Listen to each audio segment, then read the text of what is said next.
आप लोगों को जलपरी और लकड़हारे की कहानी सुनाने जा रहे हैं। एक गरीब लकड़हारा था।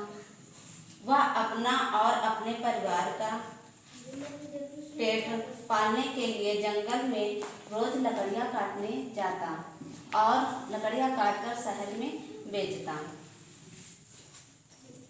एक दिन वह पेड़ पर चढ़कर लकड़ियाँ काट रहा था, तभी उसकी कुल्हाड़ी नदी में गिर गई और वह रोने लगा।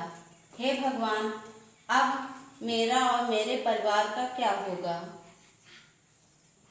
वह नदी के किनारे बैठकर रो रहा था। तभी उसने देखा कि एक जलपरी नदी से निकली और वह कहने लगी, तुम क्यों रो रहे हो? तुम मुझे बताओ, शायद मैं तुम्हारी मदद कर सकूं। हाँ हाँ, तुम मेरी मदद कर सकती हो, जलपरी ने कहा। मैं जब इस पेड़ पर चढ़कर लकड़ियाँ काट रहा था, तभी मेरी कुल्हाड़ी नदी में गिर गई। जलपरी कहा कि अभी हम तुम्हारी कुल्हाड़ी ढूंढ कर लाते हैं, और जलपरी नदी में डुबकी लगाई। जब जलपरी ने एक चमचमाती सोने की कुल्हाड़ी दिखाई, उसकी आंखें खुली की खुली रह गईं। यह है तुम्हारी कुल्हाड़ी?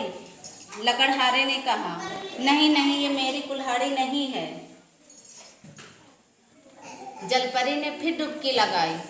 इस बार एक चमचमाती चांदी की कुल्हाड़ी दिखाई। नहीं नहीं, ये भी नहीं है। मेरी कुल्हाड़ी एक साधारण लोहे की थी। जलपरी ने फिर डुबकी लगाई और लकड़हारे की लोहे की कुल्हाड़ी दिखाई। लकड़हारा खुश हो गया और कहने लगा, हाँ हाँ, यही मेरी कुल्हाड़ी है। जलपरी ने कहा, तुम बहुत ईमानदार हो, इसलिए ये तीनों कुल्हाड़ी तुम रख लो। और कहते हैं कि ईमानदारी का फल हमेशा मीठा होता है। और जलपरी तीनों कुल्हाड़ी दे करके उस नदी में चली गई।